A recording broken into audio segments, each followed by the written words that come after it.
Let's talk about the business of the day as it relates to theater with your hosts, Darnell Radford and Mitch Weiss. This is The Business of Theater, a working title.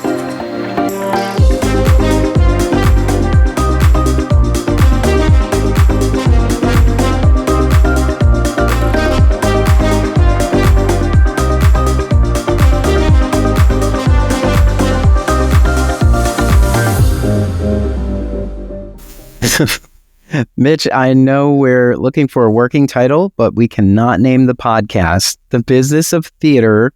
Oh no, Othello. Not if we don't want to be blacklisted by two big stars and a big star director. Yeah. I'm sure they have producer, executive producer credits or something, whatever the equivalent is. One of the producers of the show, and now I don't want to name him mostly just because I like the guy tremendously, this is his first big financial success. So I'm proud of him. I probably should name him, but I'm not going to. But he could sponsor us, and we gladly name him. Yeah, in a heartbeat. Sponsored by Othello, the big financial hit on Broadway. Yeah. We love our sponsorship. We still can't afford the tickets. This is The Business of Theater, a working title. I'm Darnell Radford. I'm Mitch Weiss. And let's get down to business. So we had two topics that we want to sort of bounce off, and we will talk about Othello.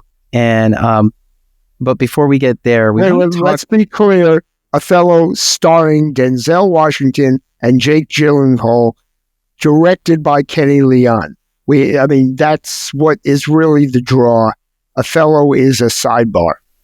Yeah, okay. I prefer to say Denzel Washington and Jake Jellystone.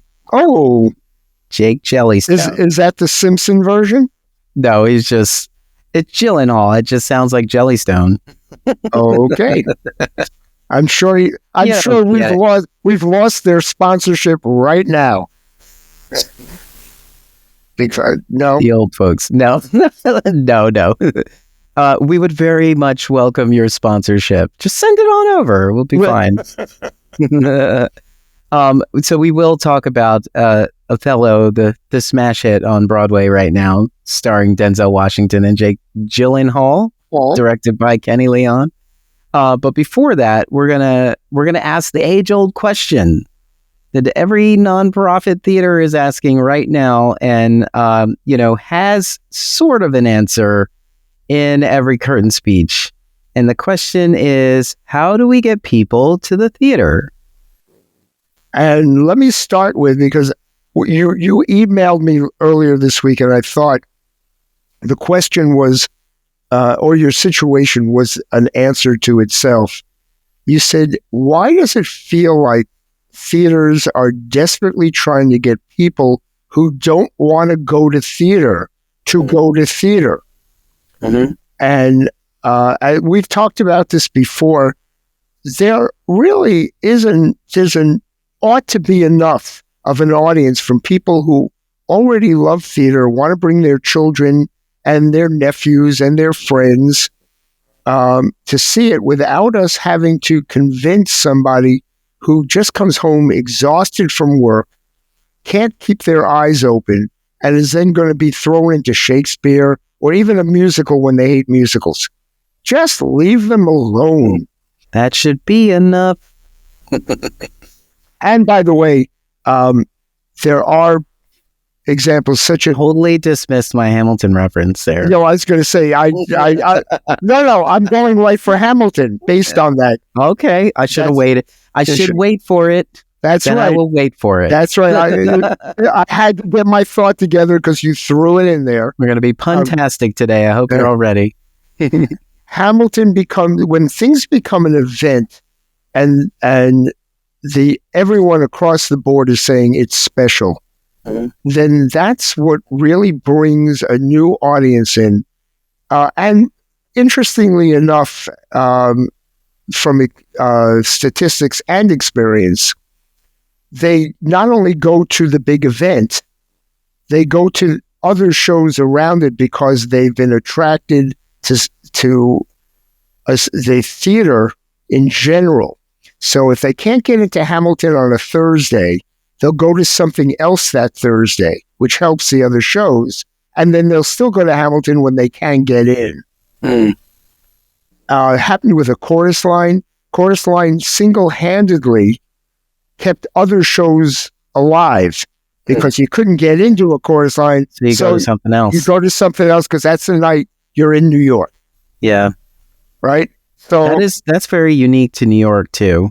I mean, we have a lot of options, but it's like, I think people would just opt to do nothing over choosing something else. Yeah, you just go to dinner, you go home. Well, when I was living in Los Angeles, one of my big frustrations, and I'm sure this is across most of the world, my big frustration was somebody would say, why don't we go out tonight after work? That's great. So we would go to dinner, and I'd say, okay, are we going to a movie now? Should we see a show? Or are we going to go to a show and then we'll go out afterward? And they'll say, oh no, I do one thing a night, then you have to go home. Huh?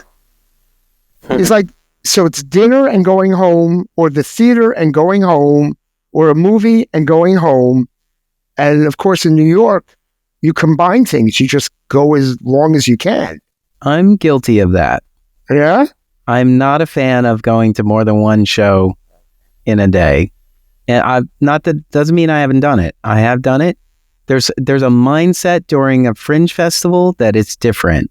Like you do want to, it's sort of like you're just trying to see how many you can get in. But normally it's just because I know, like I always have to preface, I'm an odd bird. Okay. So most of my nights in a week are in a theater. And so I would prefer to spread it out instead of trying to cram it all into a day or a weekend or something. But you are in a different boat than most people. Yeah. But my point, though, wasn't so much that you've seen more than one show. Mm-hmm. They were willing to do more than one activity. Yeah, they're burned out after that.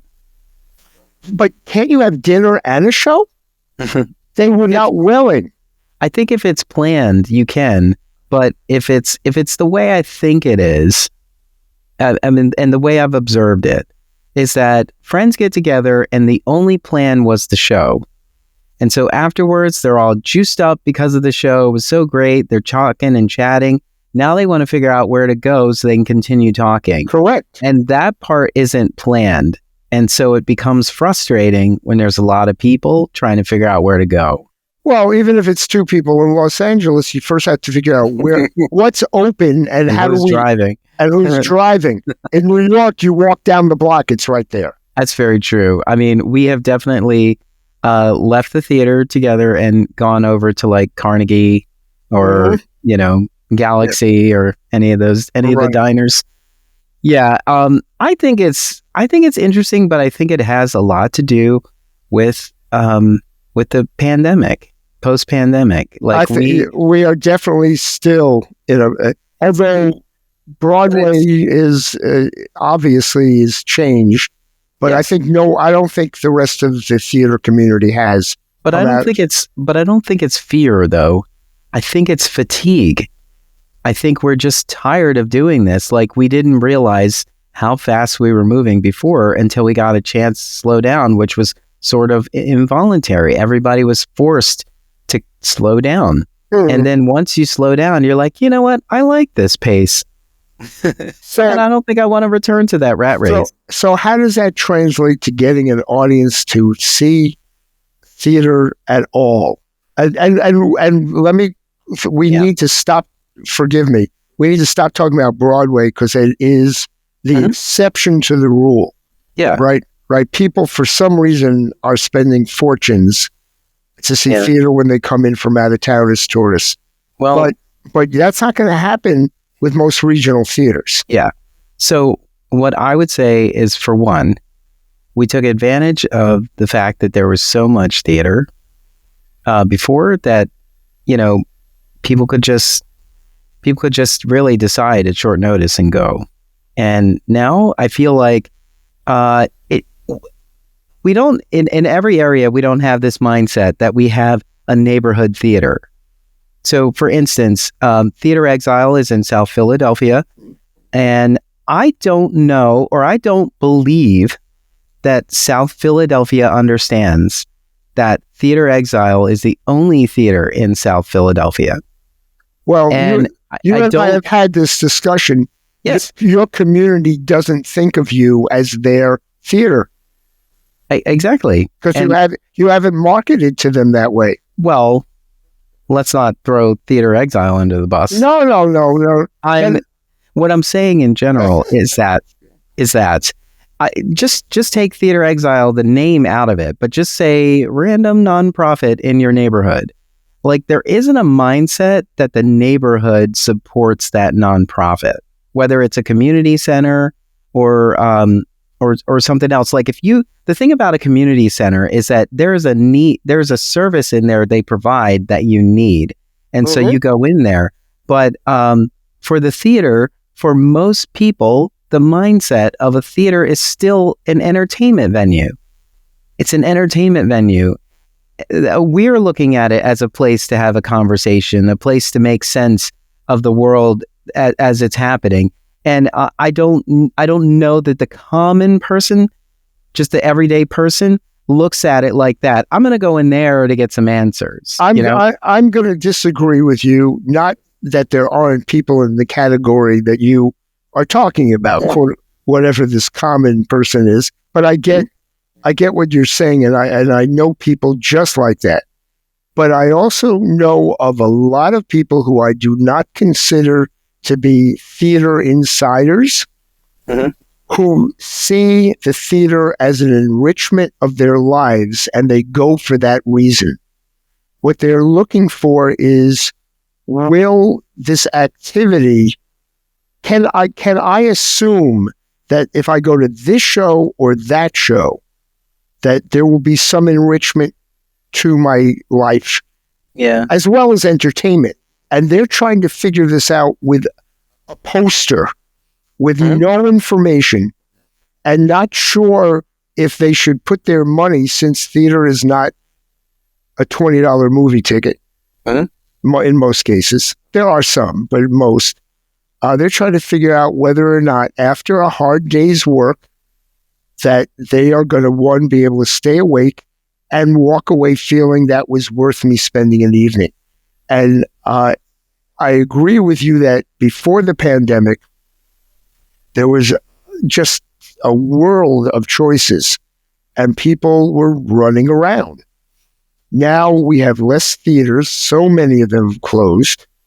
And the ones that are left, God bless them, right? I have nothing, happy to have them, but I'm not sure if they're not just holding on for dear life, trying to figure out how they bring an audience in. And so there are some people that'll go to anything called theater in their neighborhood, but that's not enough to keep it afloat. And just a historical, now I'm going to go back to Broadway, up until Disney entering the market, right, when they came in with Beauty and the Beast. That was in the mid-90s, 1990s. Prior to that, Broadway was sustained by people who lived in the New York tri-state area. It did not rely on tourism. So we generally understood that the New York area could keep a show running for 3 months. If you wanted to run longer, then you had to attract a tourist audience, a la Sound of Music, My Fair Lady. And therefore you could run longer. But the shows were budgeted to break even in less than a year. Now it's a minimum of 5 years with a large audience for them to break even. We have outpriced ourselves, and most of the blame goes to Disney. And don't get me wrong, Disney has its audience. But this is true historical statistics that we talked about along the way. So now, Othello can get, I don't want to transfer over to the discussion of the show yet, but that can get a tourist audience because of the star power. Yeah. But then you have shows that have no star power, and they have got to get the word out. But for the most part, a big, long run in the 1950s and 60s only ran a year and a half. Then all of a sudden we ended up with Cats, A Chorus Line, 42nd Street. All these shows ran for 10 years, 20 years. And that was a brand new thing. So everything started to change. So now it comes down to the little regional theater. You have a 6 to 8 week run at best, sometimes 4 week. So by the time the word gets out to let them know what the show is about and if it's worth seeing, the show's almost closed.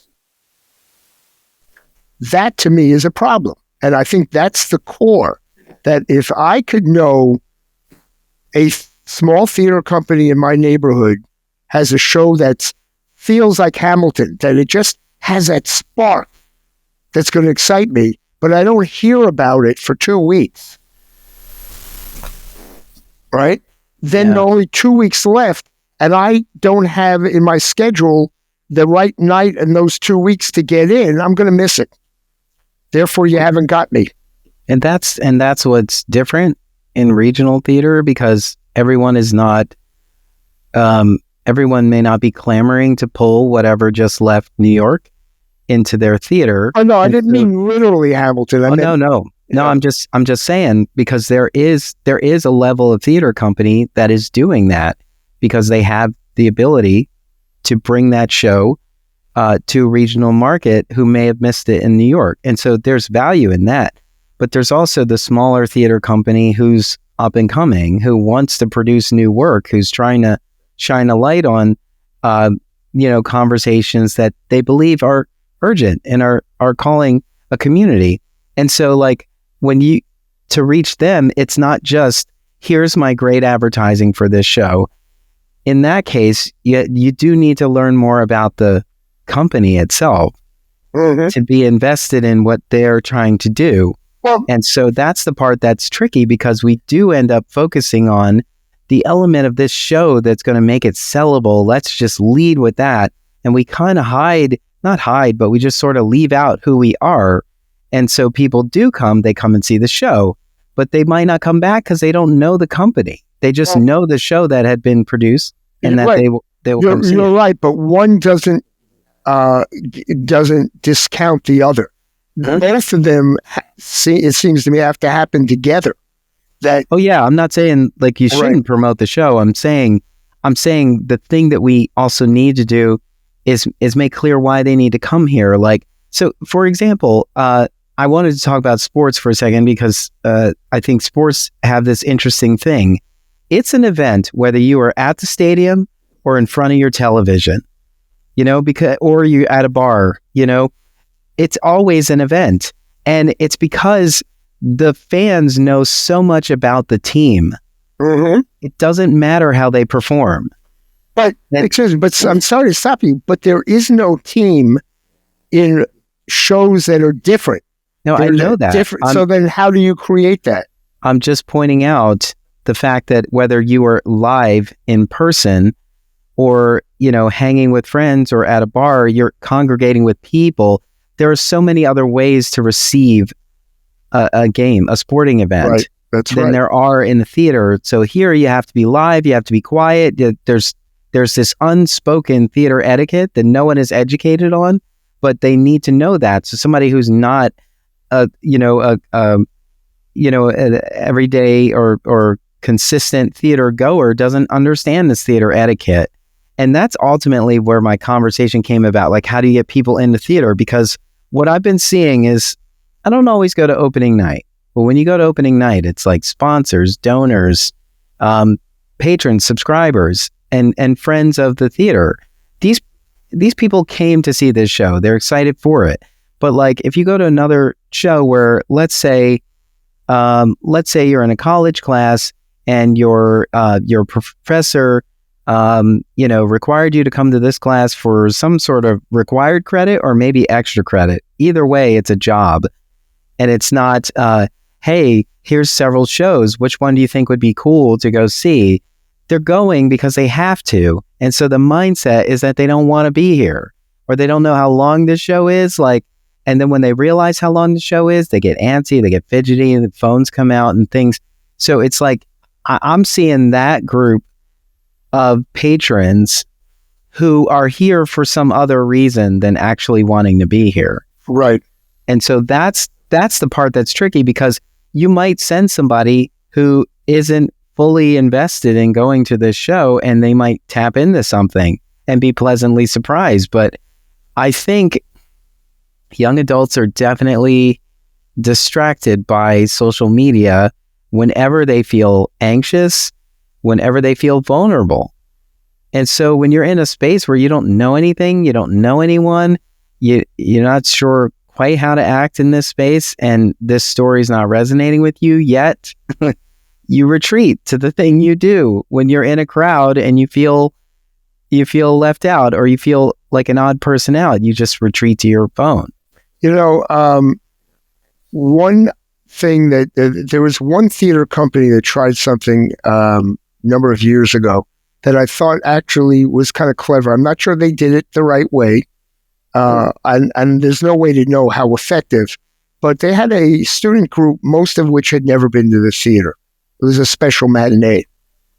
And this is not Broadway. This was a regional theater.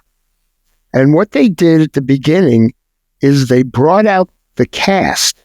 So instead of having the talk back after the show, where they get to ask, well, how did you become an actor? And what's this about? They did it up front so that the kids got to see the actors as human with their careers in front of them and ask, what's this show about? So in advance, they had a little bit of knowledge. So when the show started, they kind of knew what was going to happen. It's sort of, if you watch a TV show every week, you already know the characters. Yeah. So that was the idea. And I thought that was a smart idea. I think most audiences might, except for it depends on the audience, obviously. That works well. It works well with children's theater too. I think so. Because I know a lot of companies who will do a talk back after every show. And that's always good for the audience too, because there's kids raising their hand and you're like, wow, I can't believe that kid asked that question. Mm-hmm. And then the responses, and they show you like the practical magic of this show and everything. And so the kids are really engaged because they had a chance to ask the question the way they wanted to. Right. So I do like, if it's after the show, you've lost the opportunity.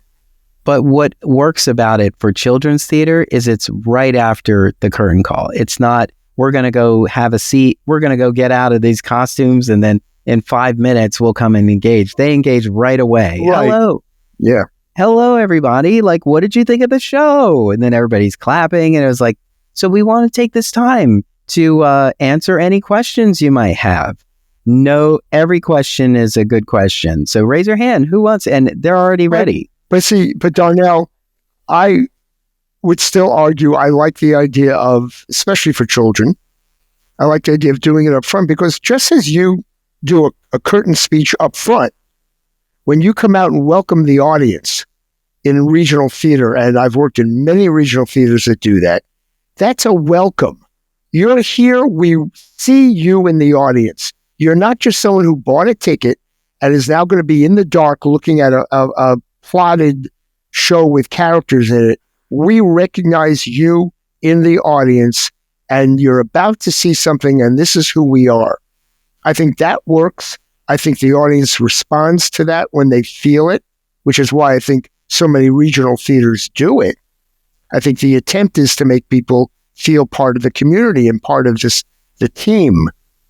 But how far can we take that might bring them back if they know that there's some reason, and also maybe even like the show they're about to see better if they get to meet somebody, the director talking about the show, rather than just saying, hi, I hope you like the show, right?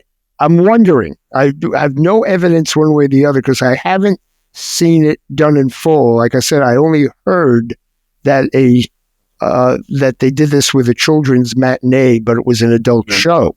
Yeah. I do want to bring up but that's also engaging them once they're there. It still doesn't solve the problem getting them there. Right. And that's why I wanted to start with, and I apologize for going negative first. But negative first? The curmudgeon. There was a theater company, not one that I worked with, but I was in a round table with this theater company. They were working on, I think I told this story, I don't know, last year on the podcast. They were working on a show called Beyond Therapy. It's a comedy, or a would-be comedy, about a psychiatrist. So their thought was, let's direct mail. This is pre-internet, okay? Let's direct mail to everybody in the tri-state area of New York City who works as a therapist and invite them at a discount to see the show. No one came. And the explanation was that they had done this research. This is what they were explaining. Yeah. They finished their job. They're exhausted. They're tired of listening to all these problems. It's not funny to see your job again with somebody who isn't insightful about your job. It's just trying to do a comedy. So they weren't even interested in showing up. And that's what, in those days, we called spinning your wheels. You spend all this effort writing the perfect direct mail, making sure you get the mailing list that's exactly to all the right therapists, and it's a complete waste of time and energy. So the point that being is, who should we be targeting? And as we've talked about, and I want to present this to you as my theory, I think we target the theater-going audience, the people who already come, and the others have to be dragged in by them, period. That doesn't mean you don't put a TV commercial on if you can afford it. But that's usually if you have Jake Gyllenhaal and Denzel, you let people know you have stars. Well, it's interesting because I do think that that's why we're having a hard time. So, like, for example, if your company consistently brings in 1,200 people, perhaps that is your audience, 1,200 people, but there's always a goal for more. And because of that, that's when it gets sort of murky. It's like these people already want to be here with you. And so it's just like if somebody's a member of a club, right? The way to get more members is through the club members. That's right. You let them bring their friends, family, and neighbors and say, I saw this great show. In fact, I want to go back and see it again and take you with me. Yeah, or they come to some kind of open house and everybody talks about how great it is to be a member. Here's all the things we get to do. And that's why we're inviting you to this thing. It actually is an argument for theater memberships. Yeah, although... I mean, it is a conversation that's going on. The Woody Allen line, I don't want to belong to a club that would have me as a member. Yeah. So there's an element to that, but it still makes more sense than what I see theaters doing. Well, in general, the way I think about it, so for instance, here in the greater Philadelphia area, I've become a member of Longwood Gardens. Longwood Gardens, it's the old DuPont property in Kennett Square, and they have beautiful landscape out there. It's just wonderful. But like, to be a member, as opposed to being just a regular patron who's going there once a year or maybe, like, you do feel a sense of connection to the organization because you're a member. And what we noticed is that Longwood Gardens does performances, right? And they have performance spaces throughout the grounds. And I'm not fully aware of them when I'm just buying a ticket. I'm aware of them now because I'm a member. And so because I was a member, I was like, what else does my membership give me? And so I took advantage of it. And so now we have two sets of tickets for 2 shows that are being presented over the summer. And now we're going to be at Longwood Gardens more times than we had ever been there, simply because we're members. Mm-hmm. Every month there's a member appreciation day, and it's on our radar. We haven't been there yet, but we're constantly looking at, is the weather good? Should we go? Or are we free? This is something we can do. So it's always sitting there as an option. And so that's kind of cool. And I think about the other places I'm a member, like AMC theaters, Landmark theaters. I'm a member at those places. And so we just think about, what do they have to offer us? Because we're members. Right. And that's wonderful. But you're also talking to somebody, because I work in the theater. Mm-hmm. I have almost never been a member or a subscriber, because I never know when I'm going to be available, and I'm willing to take the chance that I can't get in. And so we're two different people, both interested in the theater, and both have a different audience, but both of them lead to the same thing. Well, that's the thing about a subscription that's different from a membership. Yes. The subscription says you're going to these 3 shows. You just have to decide which day you want to go, and it's still limited.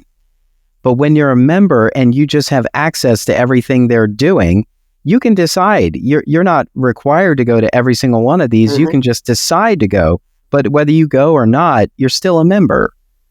And mm-hmm. so I don't know that this... But membership costs money. Membership does cost money, yes. But what it says is that it unlocks a discount or some sort of incentive that you can't get as an everyday ticket buyer. I think it's a very valid and interesting thing to be offered to people who care. Again, my problem in New York, there are memberships to every museum, every theater company, and there are subscriptions to the theater companies. Mm-hmm. I wouldn't sleep, eat, or bathe if I took everything I've been offered. So basically, I stay away from it all. Well, and you can't go to all of them, but there's 8 million people in New York. Yeah, but most of them, like I said, 22%. I know, we know that, but the thing is, like only 22% want to even go to a piece of theater. But one company is not going to look and say, there's 2 other companies who have memberships, so let's not do one. They're thinking about, what do they have that they can uniquely offer? And it might just be something like, a lot of people value sitting down and talking to the artist. And so perhaps that is something that they can offer. I don't know what the full answer is. I'm just saying, when you're a member, even at a museum, for example, here, the Philadelphia Museum of Art, if you're a member, you feel so connected to the collection. You feel connected to everything they have to offer, and you start thinking about, are there other reasons for me to go? They have these Fridays where it's free to go, but then they have all these other events. So even when it's free, you're still treated like a member. There's still something different. It still comes down to people who already want to go. And that's with our discussion, I think that's the important thing. The membership is an interesting thing, but it's not going to make the person who came home from the construction job and has 3 kids at home decide they're going to become a member or go to your theater. Oh, no, this is about engaging the people who are already here. Thank you. That's the part I wanted to make clear. Oh, because earlier I said, if your organization only has 1,200 people that come to support you, then perhaps that's it. And treat them right and give them extra. And exactly. Because once you start doing that, the word will spread. Right. I think. Yeah. No, I just feel like if it's, it is something to think about, because it's not something we do right now. We do have a lot of things to offer at a theater, but if you don't have children, do you really care about children's theater? Do you really care about the, summer camp that this theater has when they produce shows that the kids can't even come to? Mm-hmm. So what is making their summer camp enticing? Actually, in that instance, it only makes sense to have a summer camp if it's running when a show is running, because the your parents could be in the theater while the kids are at camp, but they're not going to be there all day like that. But okay, now the other part of the discussion of how to get the audience in is what, and you brought this up more than a dozen times over the past years. What makes your theater, what gives your theater its personality that is different than the guy 12 blocks away from you? Why do they come to your theater other than there's one particular show they want to see because they heard about? And so, again, one thing you brought up, if you're the community's theater, if you something that handles your community and says we're part of you and you're part of us, and we're going to give you special events and this is a neighborhood place, that's one thing. If you only do family-oriented shows, that gives you your uniqueness. If you bring in shows that have been on Broadway recently, that's your thing. That each show, each theater can attract their own version of the audience based on what they decide to produce or to present. And a lot of, look, if you're in the middle of Indiana and there isn't a theater within 100 miles of you, then basically you can do different things every 4 weeks. Right? And there's something, if people are interested in theater, they'll come. But for the most part, when we are in a city and there are multiple choices, it's hard to do when you're an artistic director and you're trying to look for good work to do, but people need to know who you are. And sometimes it takes a while. You may not know yourself. You may not be able to find the appropriate plays. But we're talking about how do you get someone in the seats? And part of that is if people know, okay, I've got 2 kids who are 9 and 10 years old, I want to bring them with me, then that's going to be a theater that they can feel safe that they're bringing you to a family-oriented theater company. They're not going to take the chance of bringing you to something that may have a sexual content that they're not willing to go. But that's a very small audience that cares about that. So, but each theater has its own thing to worry about because, again, once you worry about trying to get the general audience in there and enlarge your 1,200 base audience to double that, you're in trouble. You shouldn't bother. And I think that is my proposal, that that's spinning our wheels. That's sending out the direct mail saying, we do the best theater in the world and you should give us your money and you better not miss us. And I'm not telling you anything about what we're doing that should make you want to leave work to come to see us. Right? I feel like when you have brick and mortar, when you have a facility, that you have to do more than just produce a season. There has to be reasons to come in and occupy this building. And so I do kind of feel like that the facility needs to diversify itself. Like, it might make sense there's a coffee shop here, there's there's a specific that we produce in our season lineup, but we also offer our space to other artists, other creative people who are bringing their work into our space, and all that gives people more reasons to come into the building. And I think everybody has to think more intently about, if you really want the community to come here, you have to find times for the community to easily come here for something that they don't have to do anything, but just show up. And it's like, hey, we're doing this like, I don't know, an open house or something like that, where people can come in and find out about us. Yeah. There's going to be refreshments. We're going to do a small performance and it's all free. Here's the thing. It's just an opportunity. We want you to know who we are. We want you to ask questions about us. And, we also want you to give us suggestions. What would you like to see in this space? And, those are the kind of things that might help. And yet, I would dare say that, at least in my awareness, I can think of 2 theater companies out of 50 that I am aware of in some detail that do anything like you're talking about. What's wrong with us? We're sitting there wasting precious energy trying to get an audience in, and we have something to offer, but the people in charge don't seem to have learned this. It's very frustrating as somebody I think I have an idea of what it is. Go ahead. Let's say you have a team of 10. They all have job titles. That title may assume that they do more than one role. And an open house isn't something you already have on your plan. Well, but you have someone who does events and development that everybody does. True. That's very true. But often these things call on more people, and those people are already taxed. And I think it has to do with the fact that we are lean.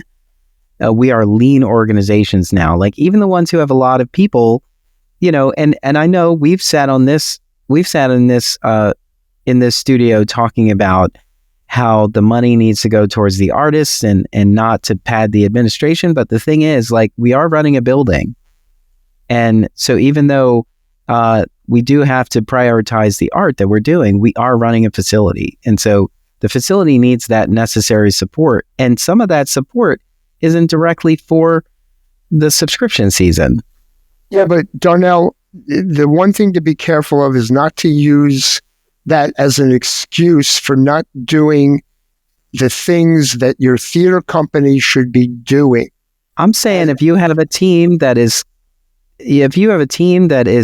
not adequately compensated and they get off of work at whatever time they get off of, anything else is extra. I'm telling you, I've experienced this at many organizations. I'm not arguing that it doesn't exist. What I'm arguing is, and now I'm very lucky to have said, when I worked at the New York Shakespeare Festival Public Theater, when we had an opening night in the lobby, because we had 6 theaters off Broadway, theaters running on Broadway, we had free Shakespeare in Central Park, we had a jazz program, a film program, so much was going on, and my job ended at 6 p.m., and even though I know it was a different era, I was making $350 a week. At 6 o'clock, you could not get me to leave if we were going to have an event that night. I wanted to be there. And no one said I could leave anytime I wanted. Anytime. It was so exciting. It wasn't, and now we have donors who are giving us $1,000 each. This is an opening night party. We're doing it dirt cheap, but there are going to be so many exciting people in the lobby. The cast will be there. We're just going to have a great time, and we're going to feel what we've been working on. So even though I can't be at the show every night, I can feel a part of what I worked on. This is part of why I want to be there. And that is a leadership thing. How do you, that's not fair to say. I don't want to put it on the person necessarily, but we do know that there are really obnoxious leaders, a la our president, who just make people not want to work for them. Let me ask you this. At that time, when your work ended at 6, but you didn't leave, were you in a relationship? I was there for 9 years, so some of it yes, some of it no. Yeah. The reason I ask that is because now there is a huge focus on a work-life balance. Whether it is justified or not, I think there's a lot of people who are just like, you know what, I gave you my time, and now I'm going home. So it was an option. No one ever said to me, and not everyone I worked with stayed. But I'm saying, but there will be some people, and if you say to them, part of your job right up front is you're doing marketing, but when we have special events, you're also part of that, and that becomes part of the job. Oh, absolutely. If the people are allocated to do that, Yeah. But I think what the struggle is that we are lean organizations and there aren't enough people to actually do these things. Well, if you are the director of your marketing department and you're also the only employee in your marketing department, the thought of having an event like every 5 minutes is overwhelming for you because you're spending the whole workday marketing the organization, the season, this particular show, and then you have to stay after several days out of the week as well. But again, it's not an argument. But my argument, this is all rhetorical. I'm not saying. I know. I'm not even saying no. I'm saying what you're saying. Argument is priorities. Absolutely. If you tell the marketing person, you know what, come in at noon or come in at 2:00 in the afternoon because we're going to be working that night. As long as there's one night a week, one night every 4 weeks, whatever is set up, you sit down with that person, getting their insight and their input, and you say, this is part of marketing. We've got to keep our theater exciting and alive for the audience. We're not here for us. We are creating something that should enrich the lives of an audience, but we got to get an audience. So part of this is I need a game plan, which has to change over time. And you try things, and if they don't work, you go to something else. And sometimes an employee doesn't work, and you go to someone else. Yeah. But, and don't get me wrong, I've worked for the tiniest theaters, got it. Or you can't work day and night. But then my question is, how do you move from where you are to the level you want to be if you're not giving up some of yourself? And the question would be, what does a theater company do for you that makes that worthwhile? If there's nothing, then you shouldn't do it. Yeah. I got something from staying at the public theater. It led to so many things for me. I also feel like that might be missing from all of our organizations. That passion you described is what most theater people embodied when they entered into this space. But I do think, and maybe not just the other side of the pandemic, but I do think now, and these younger generations are really thinking about a balance. And because they have different priorities now, it's different if you have a full-time job somewhere and you are paying to keep, you're paying a mortgage and you've got a car payment and you got a family either on the way or just it's in place. There's a part of you that says, I've got to give this my all to keep all that afloat. Right. But if you don't have all those things and you do have some flexibility, you're like, oh no, I get paid time off. I'm taking that time, and I'm going on vacation. I'm doing this and blah, blah, blah. And there is a mindset there. And I think that's the part of this conversation that has changed. What you're saying is absolutely 100% ideal, but the landscape has changed. On the other hand, and different strokes, different folks, right? That what you're looking for when you hire is somebody, and often they're young and they're just starting out, somebody with that passion who, for at least a period of time, want to give their all if it's appreciated. Yeah. And that means the people at the top, their job is to find a way to appreciate. And the people are coming in, you're giving them the experience to make them excited about their lives. We go into the theater, this is not working for Mobile Oil. And I think one of the problems after the pandemic and with the younger generations, and believe me, I thought in many cases I was asked to work way too much and it affected my life, and I am in favor of a better work-life balance. I would never require somebody to work past the hours that has been assigned. But we work in the theater, and the theater now goes into the evening, which is most people's free time. So if you're an actor, all of a sudden you're working in the evening. What am I supposed to say? You can't go home you have to go home to your kids in the evening? No, you became an actor. You're in a show. There's no excuse for that. That's what you decided to do. And my argument is in the theater, you can come in and say, and by the way, I've done this, and other people on the older end have done this. I'm not coming in until noon or 1 o'clock because I have to work until 10 at night. Mm-hmm. And no one, including the old curmudgeon producers, argued. Yeah. Right? But you had to stand up for yourself, because if not, they'll say, hey, come in at 10 and work until 10. And no one's going to say, oh, you shouldn't have done that, because they're happy you're there. But bottom line is, and sometimes I even yelled at my bosses, you are asking too much of me. And they backed down because it got that way. Because we're all just trying to put on a show that we're proud of. And the pride is the thing that makes it worthwhile. And then we grow up. And when you get to a certain level and you have that home relationship, or you have a family or whatever, your priorities change. There's no question. So should, therefore, your job requirements. But to start with, how do we learn everything that we need to learn in the theater? You don't learn it in school. You learn it on the job. So the question is, not that you shouldn't be able to go home, but I'm going to give you the best example. When I was working for Disney in Los Angeles, they shut down the office at 6 p.m. I mean, lights off, because the vice president didn't want to work past 6 o'clock. Mm-hmm. And he made all of us leave. I'm going, we have a show down, a few blocks from here. We're supposed to go home? Okay. So I got in my car. I went back to my beachfront home in LA, and I walked around the marina going, shouldn't I be doing something?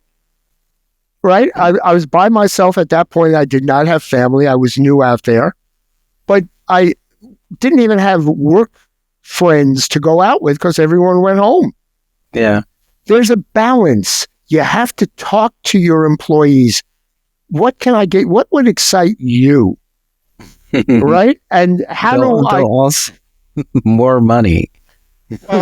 And we know that doesn't happen. Well, this is what I'm saying. Like,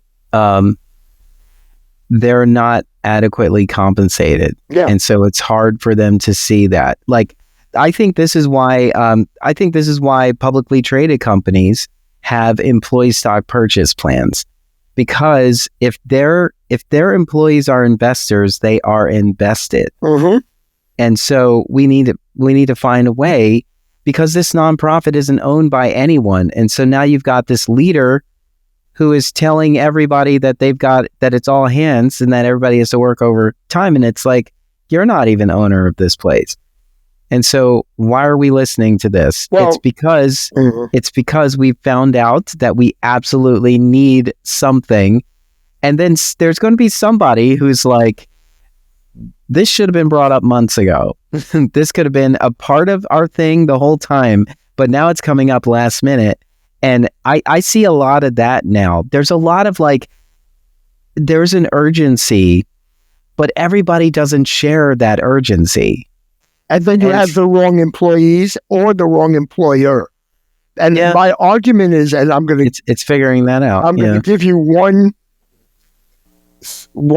I have to be careful not to mention his name. Not that, I mean, it's a good story, don't get me wrong. But I was working for a nonprofit, and an employee, a long-time, this is my family employee, who was in his 40s, said, why are the consultants making so much more than I am, and I'm doing more of the work, and I'm more of what this company, helping this company around? And without thinking, I made the mistake, because I was trying to come up with something. I said, well, then you need to leave and come back as a consultant. And I totally got what he was saying, and I thought he was right. And he did. The next week, he turned in his resignation.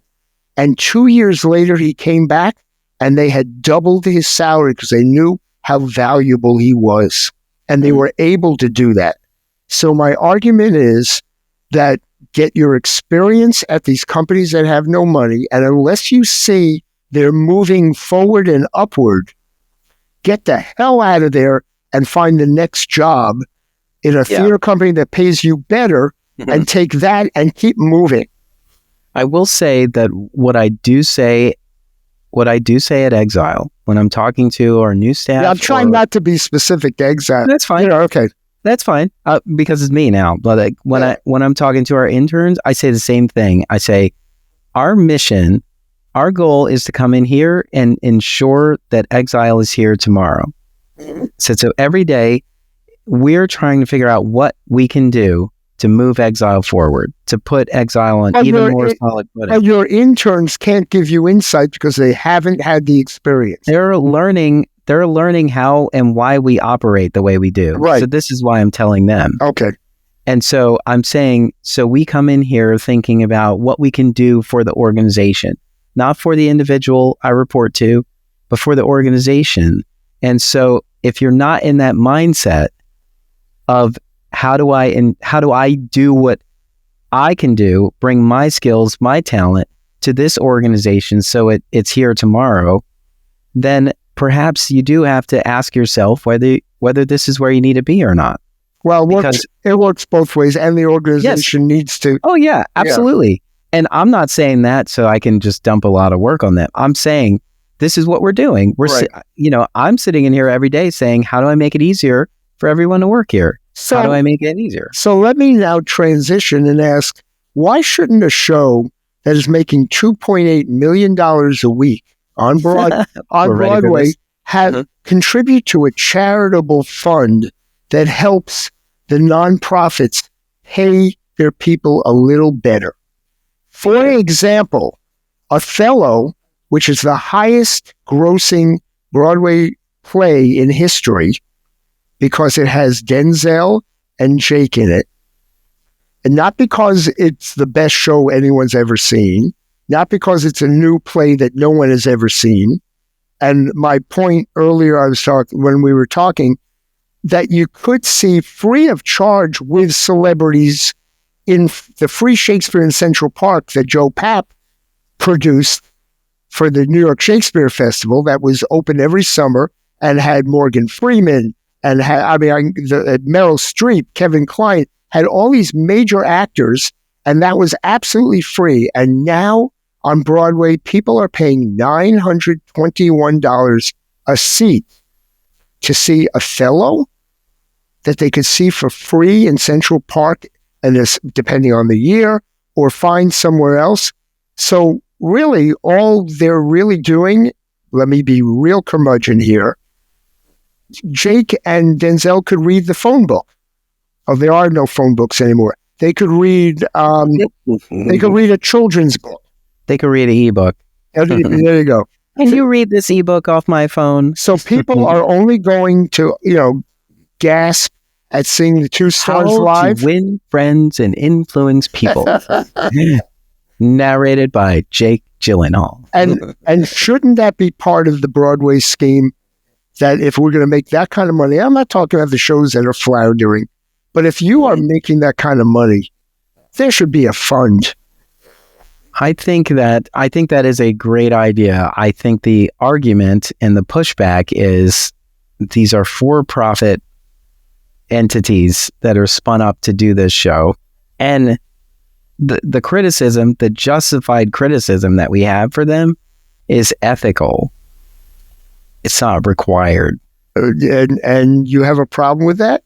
No, I don't. But the thing is, it becomes rhetorical because, are you going to guilt them because there is such demand? It's not. And the price is like that because there is demand. But it's not necessarily guilt. I mean, even Hamilton contributes so much to the Broadway Cares. I mean, they all contribute to charities, so they do that already. So now the question is there a way for someone who is making a ton of money to help those floundering, since we're not going to get it from the government, and that the contributors that we all beg for money want only to see shows that they like? I do kind of think after they break even, they should think about it more intently. I think that's 100% justified. And we don't know what they're doing. did Denzel and Jake need this money? No. I mean, are they getting paid, or are they paying or funding a foundation, with what they're getting paid for this? No, and there's no argument that they shouldn't get paid. I'm just saying, when you are at that level. Well, now it's the producers. It's not really about, they're producers. And they're producers, right. Yes. Right. Yes. The producers should see their opportunity. And I honestly think they should say, we have a plan to break even. We can do that by whatever. I mean, honestly, the demand is because they're not going to be on this stage forever. And so, people are buying those tickets. So there's that. But yeah, if they were to break even, I would love to hear that they have done something with some of this profit. And I'm sure that I totally trust that the producers, because the producers, I know almost all of them, they all contribute. They all want, they have the right spirit in them. So I don't doubt that they're giving to charity on some level. My more thing is creating a new charity that helps all the other theaters. Mm-hmm. That's my argument. Not trying to claim, they're capitalists and we shouldn't allow them to make money. And I know they wouldn't do this because they wouldn't know ahead. I mean, they knew in this casting it was going to do well because they've done well on Broadway already. Well, but you can't say we're just going to put our whole balcony on a lottery system, and everybody who buys those tickets gets $40. Right, but the lottery system means that people who are disabled, people who don't know how to work the computers, people who can't do it every day, there are a lot of people that it's a struggle for. There's a procedure, and even that they're all good. Let me start with, yes, all of this is good. Mm-hmm. All right. Those things are things to think about too. Right. And this is why, I would argue, devil's advocate, saying isn't this a justification for doing nothing? Because you're not going to satisfy all parties, however you do something. Because on the one hand, it does seem like an effort to make it more accessible to people of various financial backgrounds is to offer a lottery system. However, you're right. Everybody can't walk up to the box office to do that. Everybody doesn't have a Today Tix membership, or account, or it's just not as easy. But I would say the same thing. Nor can they go to the show at the day that they get it. Because I would say the same thing for Shakespeare and Clark Park. I mean, not Clark Park. I'm sorry. I'm here in Philadelphia. Shakespeare in the Park through the public theater, because nobody can get those tickets, and that is a lottery system. Well, you can stand online, but it's a smaller number. It has changed for the worse. If you're out of town, for the worse. It has changed for the worse, especially since so many of their tickets go to high-paying donors. I mean, so is the problem demand? It's not that people aren't coming to the theater. It's that they're being hit with everyone's promotion, and something might be winning for them that isn't us. Perhaps they made a decision to go do something before they even heard about us, and it was oh no, I don't have a ton of options. What if you're somebody who only who has a very slim budget, and you're I only have enough to go to dinner and a show once a month. And so they planned it. It's already planned out, and then they can't do anything else. Perhaps it's just that the prices have gone up on everything, and it is just not easy for people to consider coming to the theater anymore. That brings us right back to our original discussion. Yeah. That is perhaps the most legitimate reason why everyone's having trouble getting an audience. Because even if you can bring the ticket price down to a movie, I know people who aren't going to the movies because they have to feed their children. Yeah. So they can, and plus streaming services, which used to be a bargain. Now, if you're really streaming all these services, you're paying as much as a theater ticket. right? And so therefore you get 1,000 choices, right? So you stay at home, you have your kids there, the entire family can watch the same show for the price of one ticket. Why would you go out and have to buy 4 tickets or 5 tickets? Yeah. Right? And unless unless the artist in the film's contract is that they get a percentage of the box office, they've been paid already, or at least their contracts have been sorted out already. But like, there is sort of like a guilt trip when you come to a theater. It's just like, these 7 actors are working their asses off here, and they need all these tickets sold. They need all these seats filled because, we want to pay them adequately. Right. And so I feel like that's the tough part. We're in this mindset of asking because we're a nonprofit. So we reach into the community to find other people who believe in us. And it's tough. Like I feel like I would love for every theater to have some sort of revenue stream that allows them to be less dependent on the asks, because the asks feel desperate. It's like, you're producing great work. You've always produced great work, but now you're financially struggling. And so it feels desperate. And it's desperate for everyone. And most people don't see it, and this is something we learned during the pandemic, most people don't see it as essential. Because if you have a choice of eggs or going to the theater, you're going to choose eggs. I'm going to the theater. I don't need to be, let's see, be gassy with eggs or be elated with wonderful theater. Now, I know this is it. Yeah. But just imagine if the theater you're going to served eggs along with the show. It's called An Excellent Journey. Right. It's a children's theater piece. Mm-hmm. There's an ugly duckling in it. It's cool. It's writing itself. Hey, listeners, are you into this excellent journey about an ugly duckling and a bunch of rotten eggs? Yeah, you listen to the silence. Come find us in Emery Production. You could do that. So, okay, listen. Yes, we are constantly trying to figure out how to get people into the theater. It's not a bribe. It's that we really have something great here.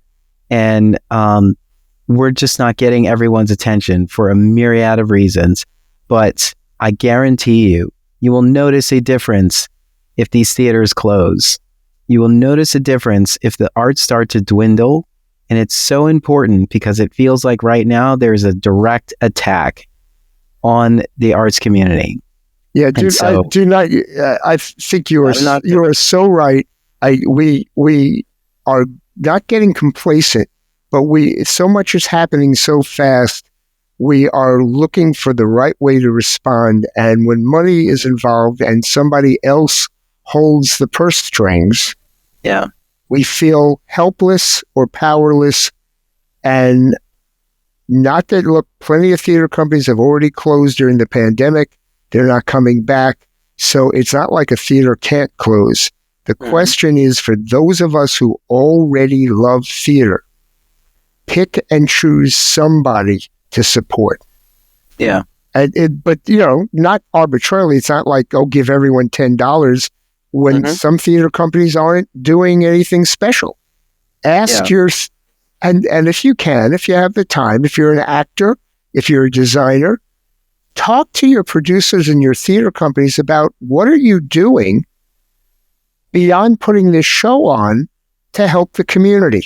And maybe the community will respond, and give you something back. And right now we're there for each other. And that's my argument, that we just have to say everyone else is welcome, but we are here for each other. So before you get that ticket to Othello, think about whether there is a arts organization in your neighborhood that produces Shakespeare, and maybe give them a try first. It's not funny. It's a good idea. No, it is, absolutely, because if one organization is producing Othello, there are 3 others producing Othello. So, and the truth is, that tends to be how it happens. And just as somebody, you and I, Darnell, are very lucky. We get to work with some celebrities, just working with them. Therefore, it may not mean as much to us to see one of them live. Mm-hmm. But, the idea that just walking into a theater to see George Clooney, who is the other one making a lot of money on Broadway, I don't wish them ill because they're theater and it's wonderful. Yeah. So we want them. We want them in as much theater as they can give us. But the money has got to be shared, and we have to develop new work. So you have to balance it. For $921, maybe buy a $700 ticket and give $100 to Theater Exile. Yeah, absolutely. Because it's a great time to be in exile. Let me tell you a quick story before we say that's the business. Was it last week? A couple weeks ago? I was in New York and I was at the Drama Bookshop. And I'm walking up to the counter with four books to buy. And I walk past the cafe and Lin-Manuel Miranda is standing right in front of the cafe. Just standing there. Regular guy, t-shirt, pants, Lin-Manuel Miranda. I walk by him and I say, "Hello, how are you?" That was it. He said hello. He said, "I'm good." It was so weird because the moment, like, I could have had more of a conversation with him, but I feel like this is like a safe space. All these people in here know who he is, I think. And I just didn't want to accost him. But because Mitch pointed out how we do work with celebrities, and they are people just like us. And I think that's why I just said just this common hello. But of course I walked away and I was like, there's tons of things I would have said to him. I could have been like, I just interviewed Angel Segala, who was in New York, and he is a Philadelphian and we love him very much. I could have said, I love the soundtrack for The Warriors. I love what you guys are doing and I can't wait to see where it goes. I could have said anything and I just said, hello, how are you? But I didn't throw away my shot. I at least said hello. And one day, Lin-Manuel Miranda and I will be friends. And that's the business. I could have told him I was a podcast host. and that's the opportunity you missed. Would he have been our guest? Could have been. I don't know. I'll just keep adding. I'll just keep adding him and see what happens. Anyway, Lin-Manuel Miranda, if you're listening to the podcast, thank you. I was being respectful. You got to leave these people alone, Darnell. Absolutely. I did. He was just right there. And so I said hello. That was it. And I went right to the register and bought too many books. Will I read them all? Well, and see what happened. You just contributed to a multimillionaire because he owns the bookstore. Yeah, but the bookstore is just it's a very important part of our community. No question. Yeah, and that's why I support. Well, you see, he saved it. Yes, and that's what my suggestion is to the producers of these hit shows on Broadway. Help save theater across the country. Yeah. Right? Absolutely. It does. They have the money after they break even, after everyone's paid back their investment. Just a little bit, contribute to a fund, and let's not qualify like the NEA does. You have to fill out 14 pages and prove what you did last year and how much money you're making and who's getting paid what. And then we have to question you. No, just give everybody a little bit of money, help them through the day. Yeah. And that's the business of theater, a working title. I'm Darnell Radford. I'm Mitch Weiss. And we will see you at the theater. Toodles. Thank you for listening. Tune in next time for another episode of The Business of Theater, a working title, with Darnell Radford and Mitch Weiss. Subscribe to the podcast wherever you listen to podcasts. Share the podcast with a friend, colleague, or give us some social media love. This podcast is an Emory production. Visit us online at em3ry.com/TBOT. Follow us on Facebook, Twitter, and Instagram at em3ryotm.